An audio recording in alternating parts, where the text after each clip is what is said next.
Okay, Boker Tov, good morning. Today's daf is Pei Daled, 84, the last daf of Tani Srafim. We pick up on the bottom of Pei Gimel with Bet. We just went through a whole fun sugi about Knaim, Pokimbo, and Pinchas. And I should just mention, I happen to see, since we haven't had a chance to be doing the Yerushalmi, I happen to see that the Yerushalmi actually about Pinchas said that what Pinchas did was Shelo B'Ratzon Chachamim. What he did was against sort of what the rabbis would have wanted, and that it actually says that at the time that he did it, Bnei Yisrael wanted to put him in cherem, were not that the divine voice came out and said, "Hineni notein lo et briti shalom." So just again, sort of reinforcing that idea that on the one hand you have the Kanaim Pogim Bo, but at the other hand it's very much is operating outside of the law. Consistent with the Bavli's idea that Zimri could have turned around and killed Pinchas as a Rodev. So I just thought that Yerushalmi was a nice compliment to that. But anyway, back to what we're dealing with. Yesterday's daf was really devoted to a whole list of the thing that your Chayiv Misa B'dei Shamayim seems to be getting onto it as a digression, but could also be related to the fact that we're dealing with all of these executions of the court. We also want to list the things that your Chayiv Misa B'dei Shamayim, and pretty much all of them, maybe not all, but like the vast majority, are related to things of either Avodah in the Beis HaMikdash or Kodshim or those types of issues. Okay, so we pick up with the bottom, 2 lines from the bottom on Pei Gimel Mikbet of Arel Onein Yoshev, even though, like, for example, a Zar who does the Avodah in the Beis HaMikdash, or a Kohen who is Tamei, or a Kohen who is not wearing the Bigdei Kuna, all of those are Misa B'dei Shemayim. The following people who are not allowed to do Avodah in the Beis HaMikdash is not Misa B'dei Shemayim. Arel, a Kohen who is uncircumcised, even though he's twin. Rashi always gives the example that he's from a family of hemophiliacs, so he's not allowed to have a Brit Milah, but whether he's doing that legally or illegally, anyway, he's violating the prohibition. Either he's supposed to not have a Brit Milah, it's a family from hemophiliacs, or he's violating. Either way, he's violating the mitzvah of Brit Milah. Nevertheless, in terms of the avoda, it's forbidden to do the avoda, but it's not chayav misa. Or Onain, he has just lost a close relative. He's in that period of the day of death. Or Yoshev, he is sitting and not standing. All of those, he invalidates the avoda if a Kohen is in that situation, but it's not chayav misa. Vazhara, that is a negative prohibition, but it's not chayav misa. So let's take a look at that. Arel Minolan, where do you know this from Arel? We don't know this from Moshe's Torah, that Arel is not allowed to do the avoda, right? Because there's 2 questions. A, how do you know it's prohibited? And B, how is it not chayav misa? Okay, so we don't know that it's prohibited from Moshe's Torah until Yechezkel ben Buzi came along and taught this to us, right? This is always the big issue. That's why they wanted to put Yechezkel in. They wanted to not include it in the canon, right? To be gones it, because it has things in it that are not in the Torah. Sometimes they're in direct contradiction of the Torah. But anyway, here we're sort of seeing this as not contradicting, but as in filling in a gap. What does it say in Yechezkel? So meaning that it was always usher, but like right. So presumably what we say is that it was always usher, and then Yechezkel informed us of something that was always there, except here it doesn't sound that way. It says maybe it says we didn't learn it from Moshe's Torah, but somehow an assumption that maybe it was always the case.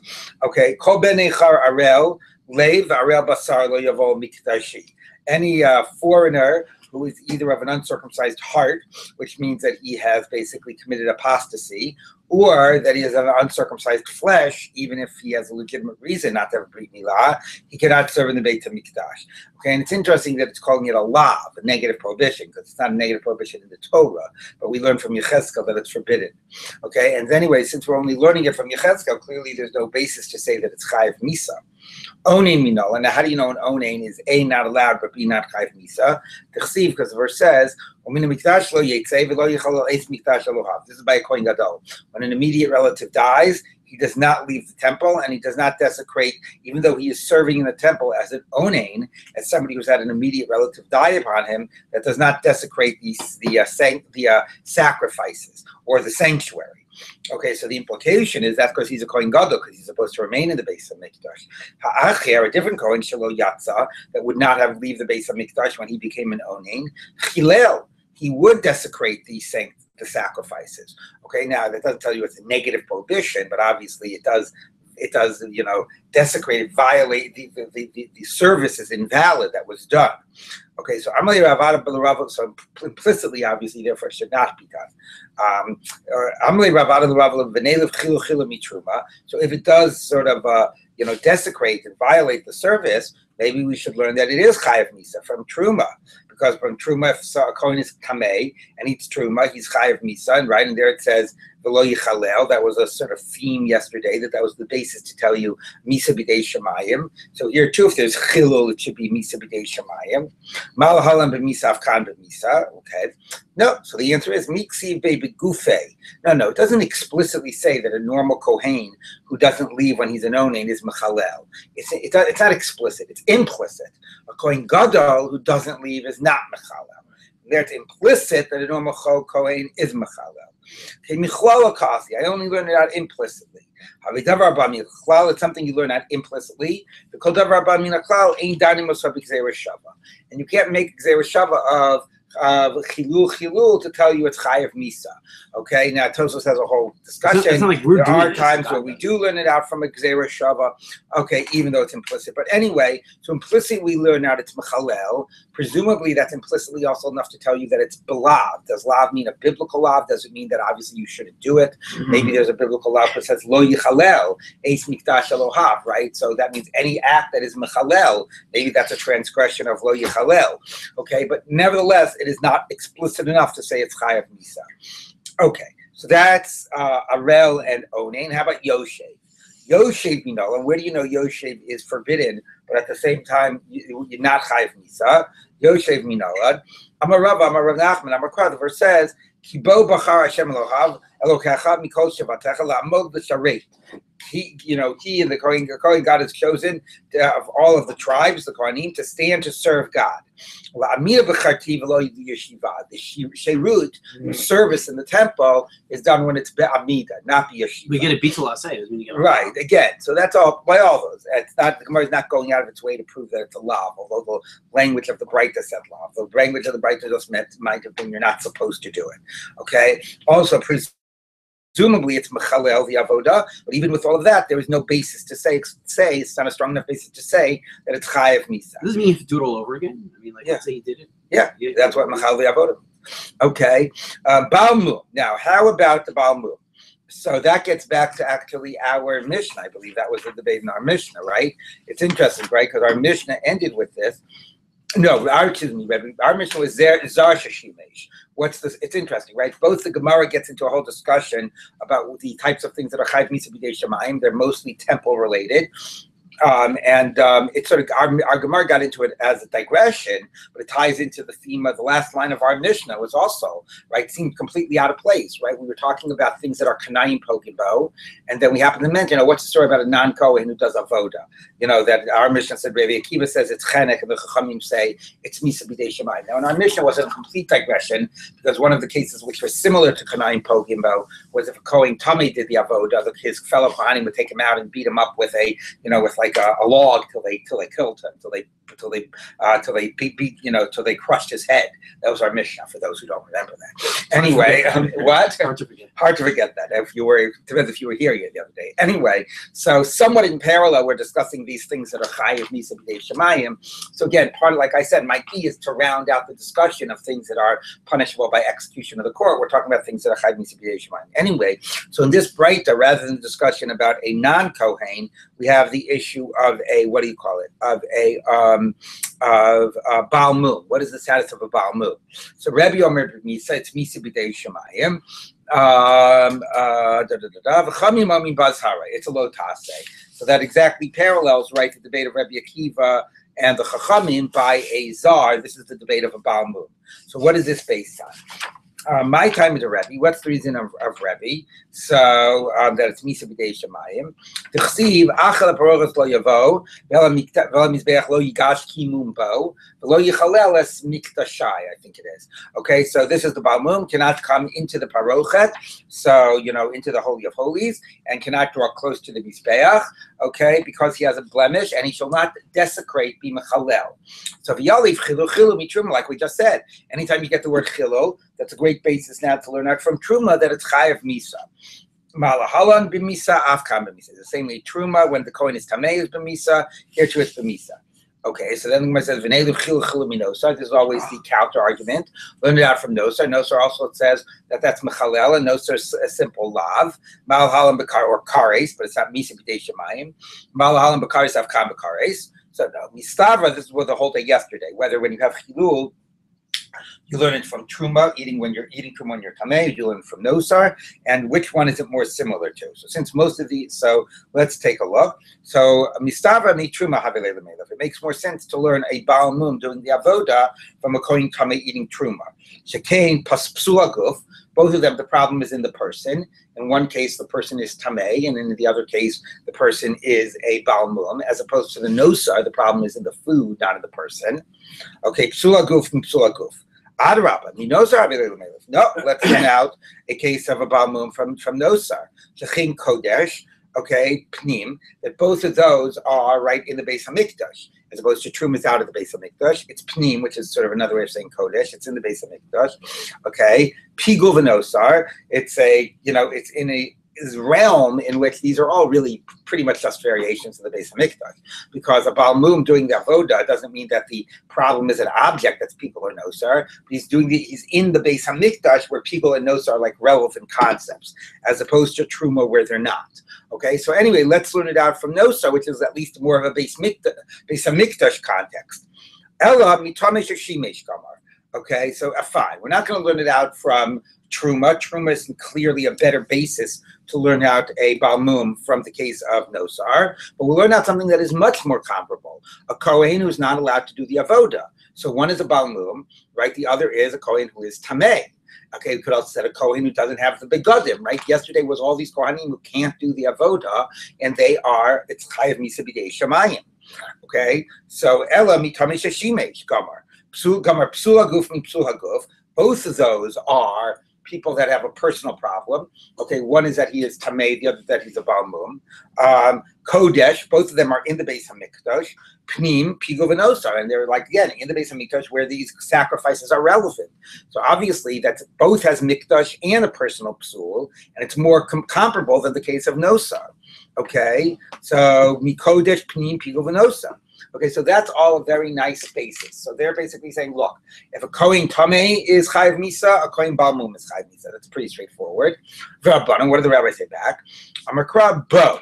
It says, Umesu bo ki yechaluluhu. Bo v'lo Baal Mum.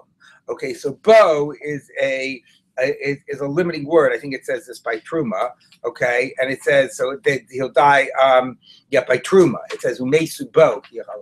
So bo seen is excluding. Now, of course, it could have excluded anybody. Why did it exclude the Baal Mum? Maybe it should have excluded the Tamei. Okay, so Tosafos has a whole discussion why we've decided of all the things that it excludes the Baal Mum. But the Chachamim basically say that no, all those other stuff we agree is Misa B'dei Shemayim, Baal Mum not. It might be the difference is that a Baal Mum eats the korbanot. A Baal Mum is not as excluded as a Tamei. Okay, the Torah is explicit about that. It says that he is chelek yochid. No, chelek is a different pasuk. But anyway, the Torah is explicit that a Baal Mum shares in the sacrifices after they're brought. So maybe that's why Chazal understood. The rabbis here, understood that he's not as excluded as a Tamei, and it's not Chayav Misa. Okay, bo v'lo b'Baal Mum. Okay. Now, hizi b'mi'ila. This, let's say somebody does the Isra gets hana from the Beis Hamikdash, from something sanctified, b'mezid. Now, this interestingly does tie back to our Mishnah, because one of our cases in our Mishnah of Kanaim Pogimba was Gonei v'esa Kisva, and Kisva, according to the Gemara, was some type of a Kli Shares. Now, Me'ila doesn't have to be that you steal it, it could just be that you get hana from it, but anyway, it's certainly in the same category. Okay, so Rabbi Omer b'Misa, that's Misa b'dei Shemayim, v'chomim omi bazhara, it's a negative prohibition. My time is the Rabbi, I'm a Rabbi above, gomer chet mitruma, malahalam b'Misa avkan b'Misa. So by Me'ila it also says chet, it says v'chata b'shkaga mikadshei Hashem. Okay, and by Truma it says also, what does it say by Truma?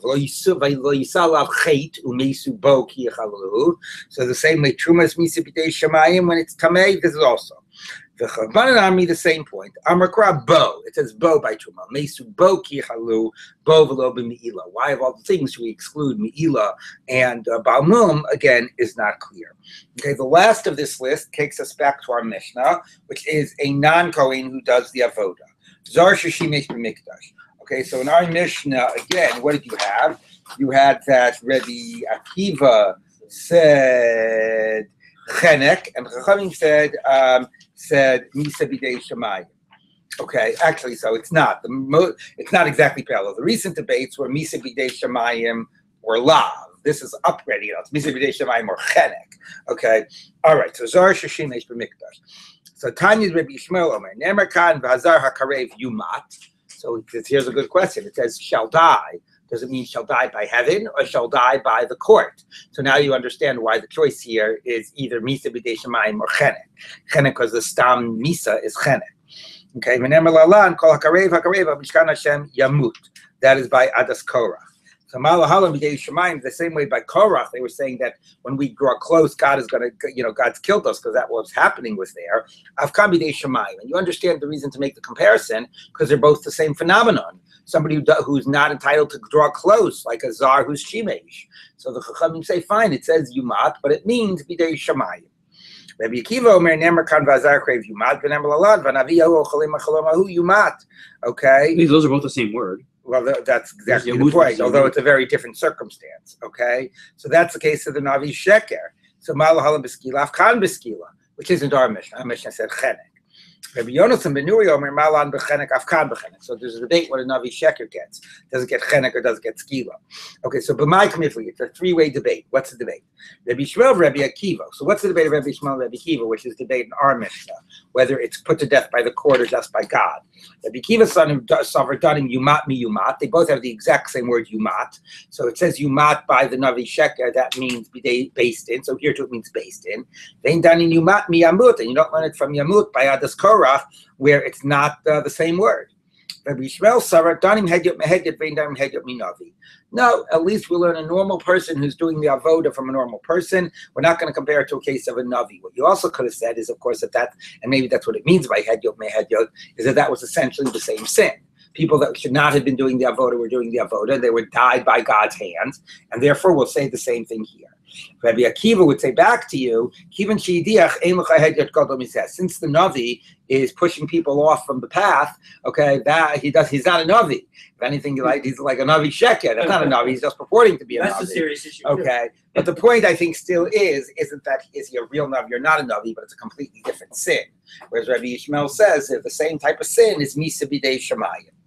Okay, now b'mai k'miflagi Rabbi Akiva of Rabbi Yochanan ben Nuri. What's the debate about whether it gets skila or whether it gets chenek, assuming that it is going to be punished by the court? Okay, it is pretty interesting, right? Because is this the only case where everything we really learned about like a sin in the context of the mikdash was never punishable by death by the court, right? Would this be like the only one? I mean, yeah, like I can't think of another case of a sin in the mikdash, right? Even like if you're tameh and you're nichnas into the mikdash, that's a chiv kares. Right. So that's it's pretty radical to think that it's misa b'dei based in, right? Okay. So anyway, so Rabbi Akiva. So what's that debate? But Pluk said the Rabbi Shimon Rabbanan, the Tanya. So they both agree you learn from a Navi Sheker. The question is, what does a Navi Sheker get? Navi Sheidiach b'skila, Rabbi Shimon Omer b'chenek. So the Rabbanan say it's skila, and Rabbi Shimon says it's chenek. So that would be the debate whether this person who we learned from the Navi also gets skila or chenek. So the Gemara says Hanan Tanan Rabbi Akiva Omer b'chenek. Okay, but this bright has Rabbi Akiva saying skila. Our Mishnah has Rabbi Akiva saying chenek. So the Gemara says, Trey Tonai Valiba to Rabbi Akiva. Fine, it's a debate where Rabbi Akiva said.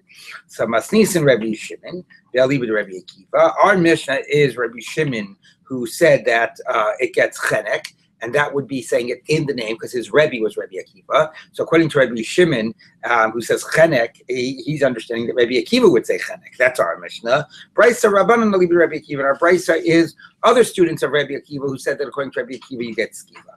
Okay, but it is quite interesting, right? On the one hand, that a Kohen Tameh that was Shimesh, his fellow Kohanim would take him out and kill him and would beat his head in. And a Zohar Shimesh, according to some, actually gets based Misa by the court, right? So this is, again, that's quite radical when you think about all these other things like Misa B'dei Shemayim. I think this is the one sort of Mikdash related thing that is actually, B'dei Adam. Yeah, Hadralach Elo Nisrafim. Yes, Michael. Maybe you covered this, or maybe it was covered.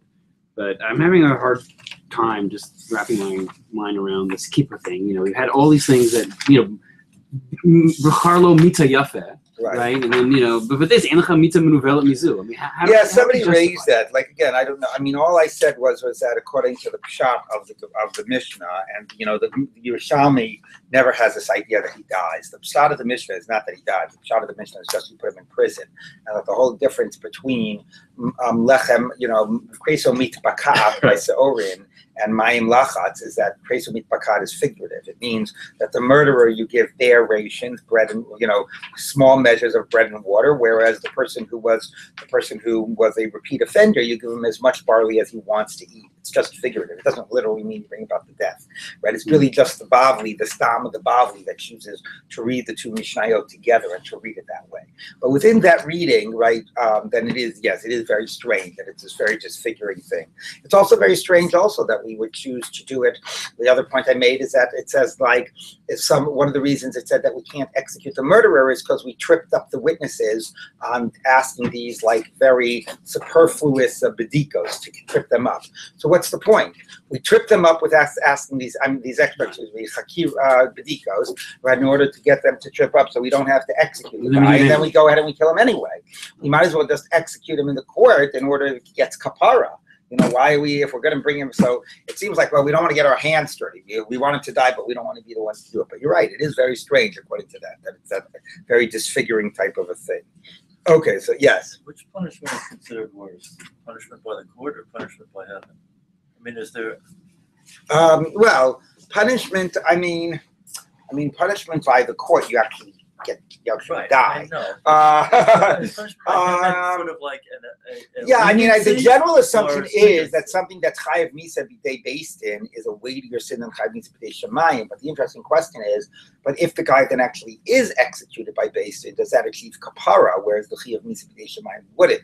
Of course, the guy who's chayav misa b'dei shemayim could always do kshuva, and that he would be forgiven. Right. But the general assumption is that a sin that's chayav misa b'dei based in is weightier than chayav misa b'dei shemayim.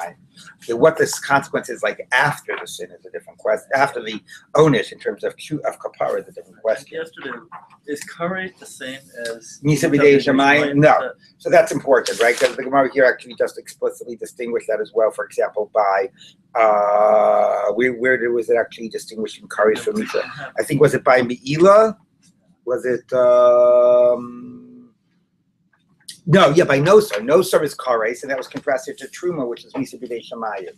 So, it's not fully spelled out. Kares is understood to being probably a foreshortened life, whereas the Gemara says people who die, in their 50s or whatever, it's like a Misas Kares, but it's or a Kares and Ariri is childless, but Misa b'dei shemayim is seen as harsher, maybe more immediate. Again, doesn't actually happen immediately to the best that we can tell, but kares is right, is not. Yes, Misa b'dei shemayim is definitely seen as worse. It's kares and Ariri, Misa b'dei shemayim, and then Misa based in. That sort of seems to be the hierarchy. Okay, let's take a look now as we turn to this next part. Now, so we've gone through Skila and Sreif, where we did, Skila, Sreif, Hereg. Hereg was included in Elohen and Israfin. If you remember, Hereg was the Rotseach, and that led us into, first of all, the Skila thing led us into a whole discussion of Ben Sorah Morer, and led us into a whole case about Rodef, right? The Hereg thing about the Rotseach led us into a whole fascinating discussion about defining Rotzicha, and then also defining these interesting cases about, a Rotseach that gets mixed up, and cases about Kanayim Pogimbo. So we have all these and then we had this whole Misa b'dei shemayim, these attendant things, and now we're left with the last category, which is Chenek, okay, and Elu Hanech Nakim, and then the final last parak is the 11th parak is Chelek. Chelek is all Yisrael has a Chelek l'olam haba, except for those who don't. But the basic We're supposed implication to. being that even the people who did these terrible sins, right, and got all these Mises Basin exactly ties into the point that we were just discussing about that, okay, the person got a Mises Basin, but eventually they'll have a Chelik Olam Haba. It's only the few people that don't have a Chelik Olam Haba. And that certainly seems to be the natural progression of the prakim. Right? You go through the Arba Misos with appropriate digressions, okay, and then you have a whole discussion, this agadic discussion about who has a Chelik Olam Haba. Interestingly, the Yerushalmi reverses the order. The Yerushalmi has Chelak first and Elu HaNechnakim last. And I have to tell you, I don't really understand it. Like, why after a discussion of, the Nisrafim and whatever, and, Sreif and Hereg, right, and these even these digression cases, why should that lead into a discussion of who has a Chelak Olam Haba, and then we double back to talk about Elu HaNechnakim? Not only that, many prakim, many Masechtos end with some type of an agadic ending, okay? And the end of Chelak, all of Chelak is pretty agadic, but the end of it also is a nice sort of agadic ending one will see, and a nice ending to the whole Masechet, whereas Elu HaNechnakim just ends with some technical halachic discussion about Chenek. So again, this order we have, people do note that the Yerushalmi has a different order, but this order, to me, I have a very hard time understanding how the other order makes any sense. It sort of really does make sense. Yes. I've read that Makot actually was originally part of Sanhedrin. That is true too. So how does Caleb go before? That's true. I mean, in terms of the question of does it have an appropriate ending or not, because Makos does have an agadic ending, right. And so if you put Makos together with Sanhedrin, right, that sort of does address that point. But anyway, as we'll see it, you can tell me if you think that the order of the prakim should be reversed from the way we have it, okay? Whether you like the Bavli order or the Yerushalmi order better. Anyway, we're going to follow the Bavli. Let's take a look. Elohein HaNechnakim. So we've done all the three. Now we're to the catch-all, which is Chenek. So because it's the catch-all, you would think it's a pretty big category, but it's really, because any default Misa is Chenek. But let's see, it's not that huge. Okay, Hamake Aviv Imo. Person who hits a father and mother, makes a wound. The Goniv Nevich Misrael, somebody who kidnaps. Mizakin Mamre, so that's going to be fun. It's going to be an opportunity to explore the category of Zakin Mamre, right? Some of these sins don't have an opportunity to get explored anywhere else in Shas. Okay, Alpi Based in, meaning that you reject the central court of the Based in. The Navi HaSheker, the false prophet. Okay, Nabe. B'shem avodas kochavim, and somebody that prophesies in the name of avodah zarah. So one is prophesying in the name of a god, but a false prophet. The other is prophesying in the name of avodah zarah. The abal eishes ish, adultery, a straight case of adultery. We've had that often with the arayot as the contrast. Adultery was chenek. V'zomame bas kohen u'boala. So a bas kohen, different argument, which category, type of bas kohen, nara murasa, nesua, whatever. But anyway, we do know that there's a bas kohen that gets sreifa.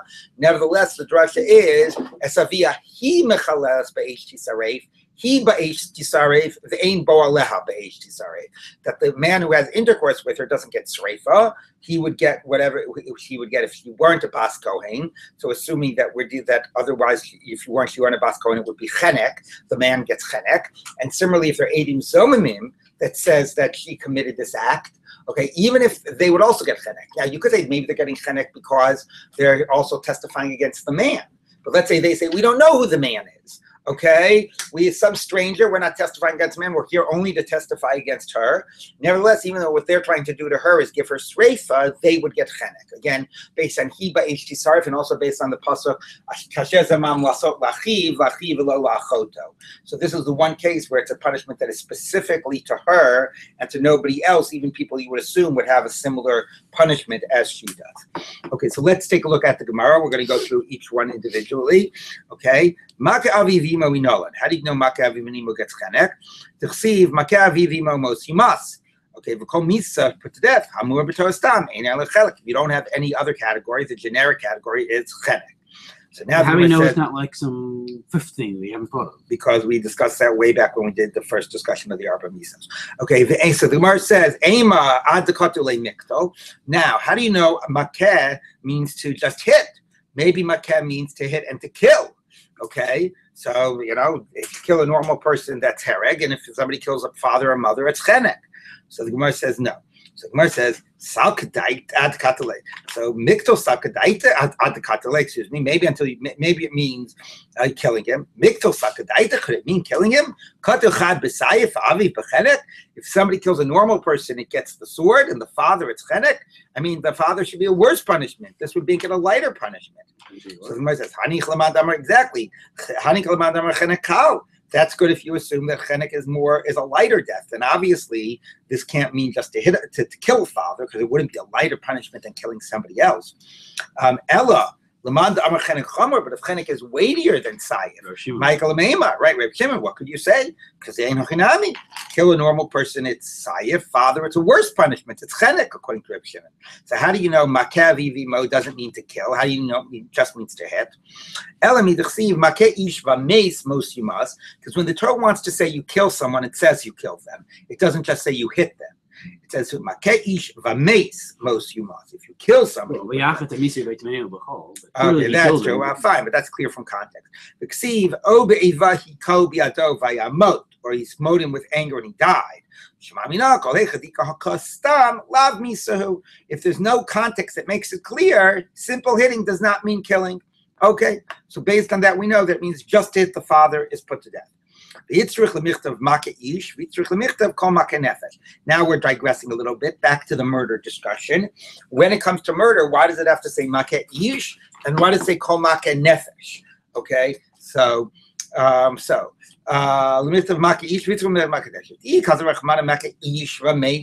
kill a man. Have him in ish debar mitzvah in katan lo. Only a man who is fully obligated in mitzvot, not a minor.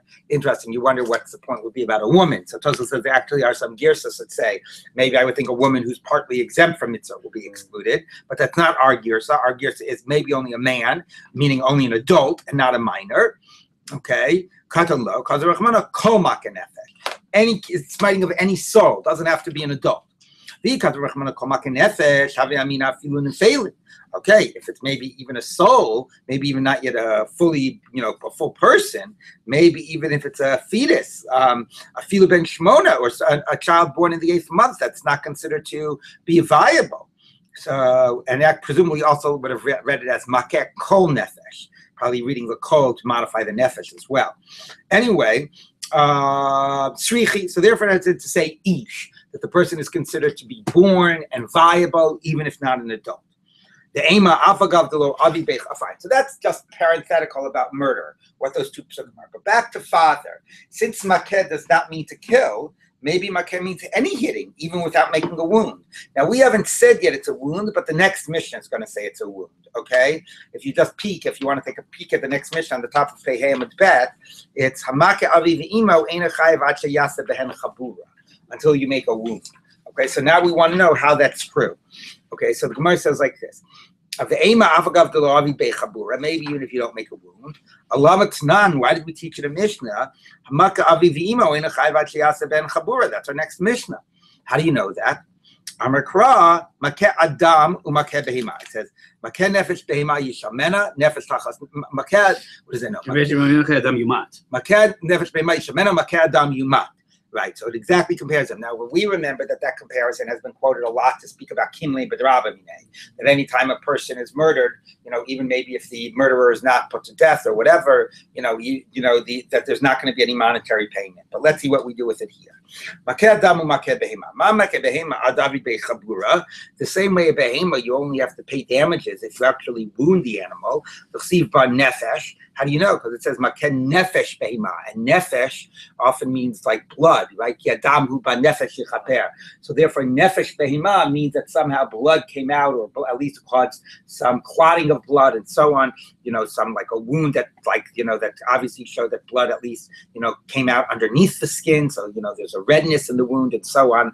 So the same way by behemoth obviously means that there's some blood. Okay, so that's how we know that and therefore the makeh adam here is since it's just makeh, right? Without killing the person, makeh adam yumat, we said means aviv imo, a parent, right? Because there's no what do you call it? Because it's excuse me, right? One pasuk is explicit, right? One pasuk says what the Gemara isn't saying here, right? One pasuk says, excuse me, makeh aviv imo yumat. So there we know you're put to death. and we say that the makeh means even without killing. Okay, now this is the punishment. Another pasuk says, makeh nefesh behema isomena umakeh adam yuma. So we could say that this makeh means to kill. But again, we've just got through saying that makeh without saying anything specific doesn't mean to kill.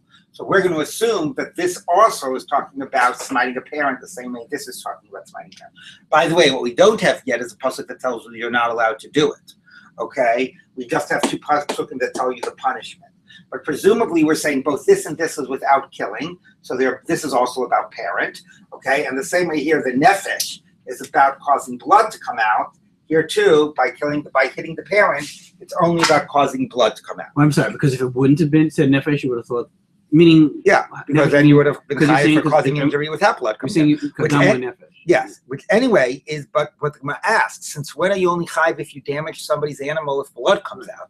What if you damage their animal without blood coming out? Which is what the Gemara is about to ask. Yes. So there's no, you don't just hitting a normal person. Not put to death. Putting a normal person is alive, right? And even though that seems like a pretty exactly. So this is never read as hitting a normal person. It's either read as killing a normal person, or it's read as hitting a parent. Okay, so okay. So Maskif la Rabbi Yirmiyah, so Rabbi Yirmiyah challenged this. Let's say I go ahead and I throw stones at Michael's stone of behema, right? Exactly. And there's no visible wound. Okay, let's say I managed to break the bones in Michael's cow there without making any visible wound and out any blood coming out. Okay, and I make it worth less. Am I going to tell me I don't have to pay Michael? Of course I have to pay Michael. That's mazik. Okay. So obviously, whatever nefesh means, it does not mean that for a behema you need to cause a wound to be chayiv for mazik. So the Gemara says, Ella, fine. You're right. You know what? You don't need to cause a wound in a behemoth to have to pay. So what is the nefesh doing? As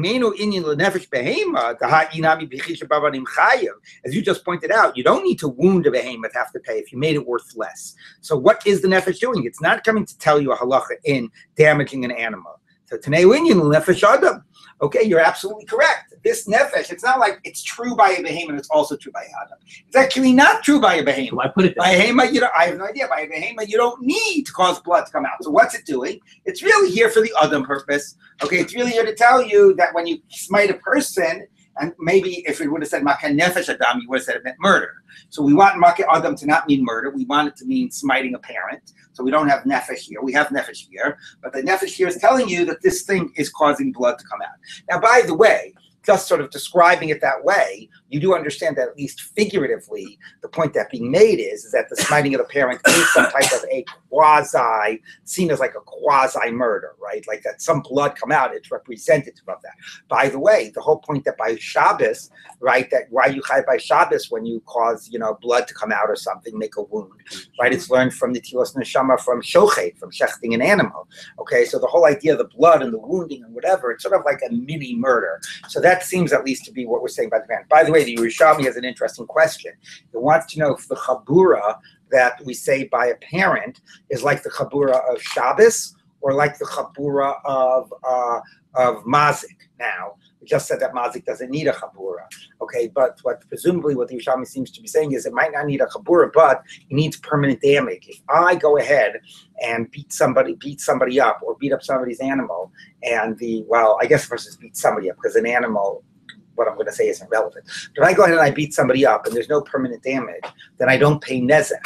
I pay shevet. I pay the amount of time out of work. I pay ripoy, I pay the doctor's bill, I pay tsar, I pay the pain, but nezek is only for permanent damage. So the Yerushalmi has a question that maybe the chabura by a father or a mother, is it just that there's some blood that comes out, which seems to, or even some blood that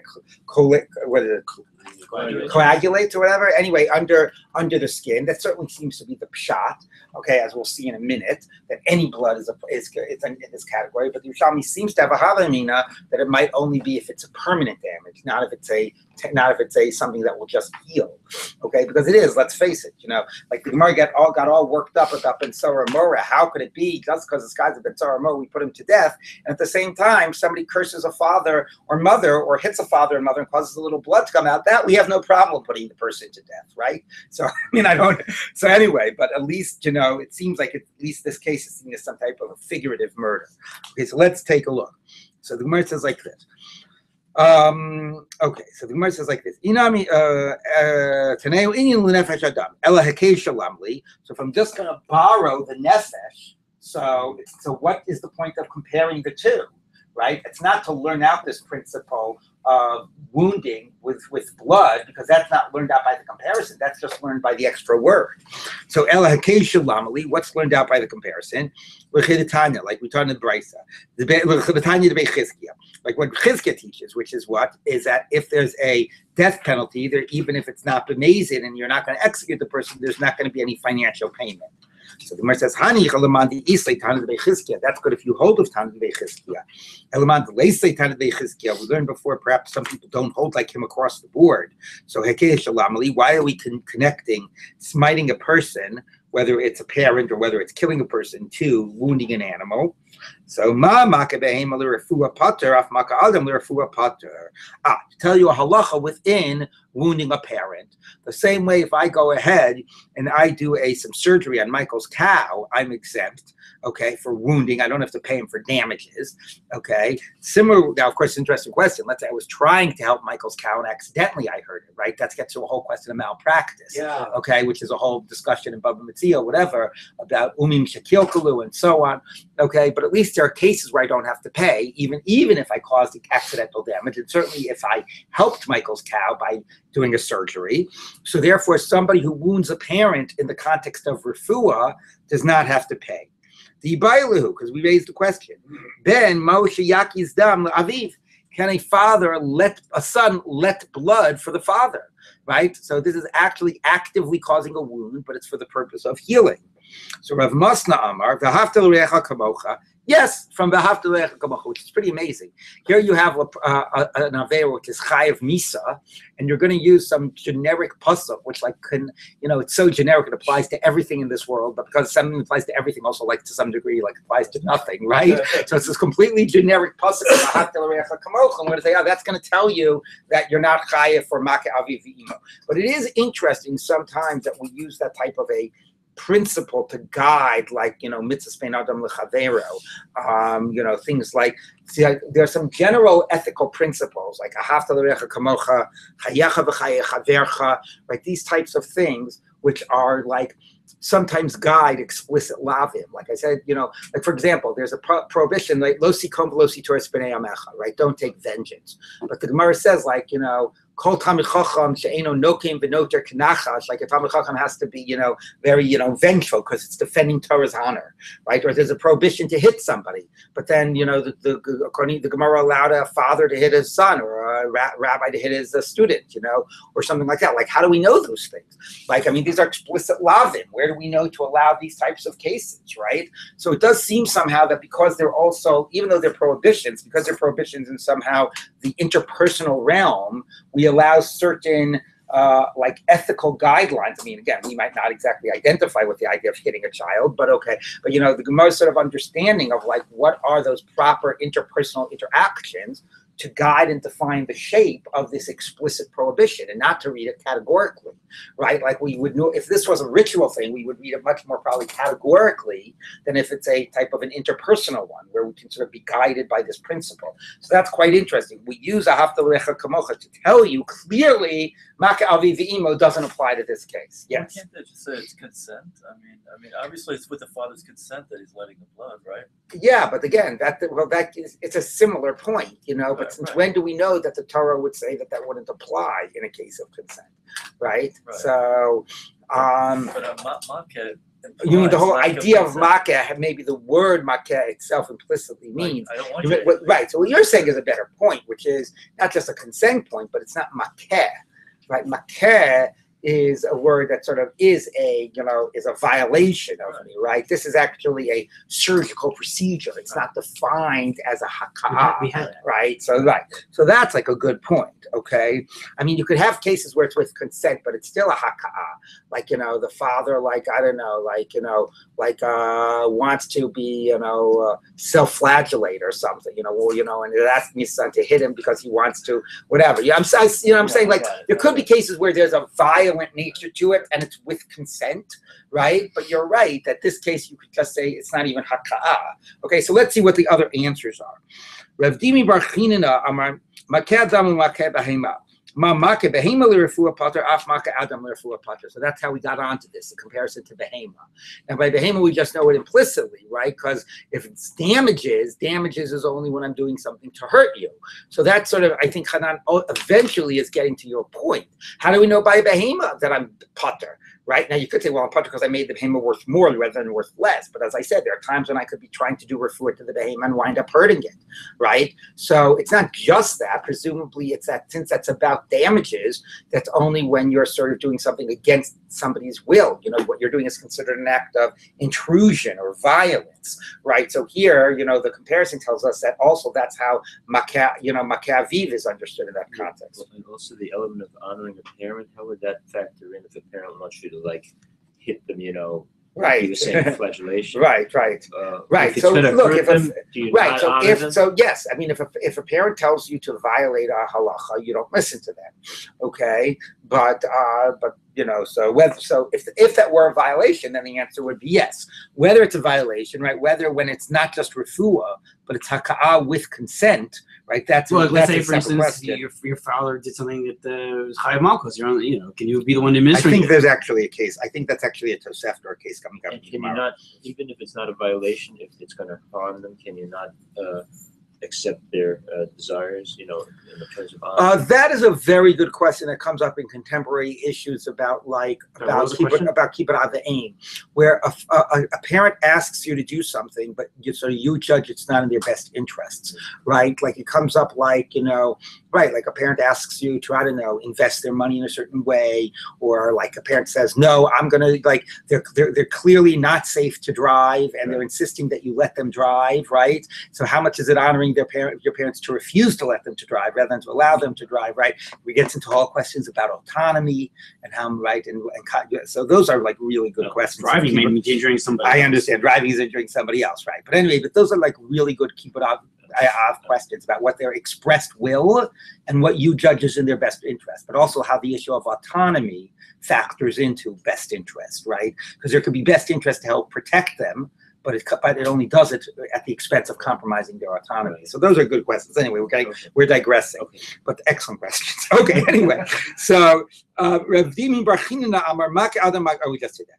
Okay, Rav. Now since we've mentioned this, Rav lo shavik librei lemishka silu.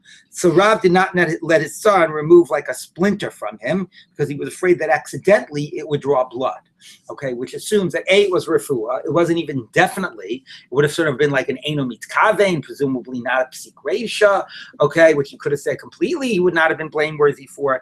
Okay, but nevertheless, he was like so machmir on this.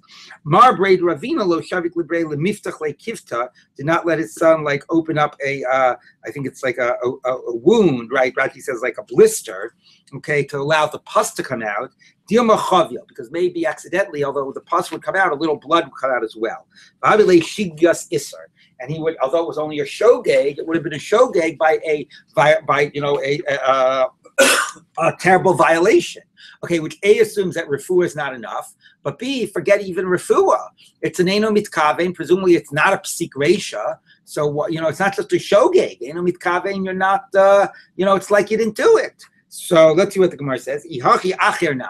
So why do you let somebody else do it? Right? It's also forbidden for anybody to wound anybody else. It says no. Somebody else, it would have been a shogeg, but it would have been a simple negative prohibition, not to wound. But no, by the son, it would have been an accidental violation of a death penalty. Now again, did he really mean that?